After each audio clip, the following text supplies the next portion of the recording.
Hello అండి, welcome to my channel sweet and spicy food. ఇవాళ మీకోసం మంచి డబుల్ కా మిఠా చూపిస్తున్నాను. ఈజీగా నా ఫుల్ వీడియో చూసేయండి. ఇది ఒక లోఫ్ బ్రెడ్ అనమాట. ఈ విధంగా కట్ చేసుకొని ఆరబెట్టుకోవాలన్నమాట.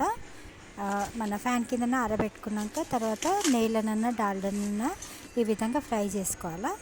తర్వాత 2 గ్లాసెస్ ఒక లోఫ్ బ్రెడ్కి ఇట్లా 2 గ్లాసెస్ షుగర్ ఇంకా 2 గ్లాసెస్ వాటర్ వేసి ఇది షుగర్ కరగనివ్వాలన్నమాట. చూసారా. తర్వాత ఇలాచీ పౌడర్ ఇంకా కలర్ కూడా దాంట్లోనే వేసి ఇది మసులుతుంటే షుగర్ అంతా మెల్ట్ అయినాక మసలాలండి. అప్పుడు ఒక గ్లాస్ ఆఫ్ పాలు పోసేసి ఇదండి ఈ విధంగా మసిలినాక అప్పుడు ఫ్రై చేసిన బ్రెడ్ పీసెస్ అన్నీ దాంట్లో వేసాలన్నమాట.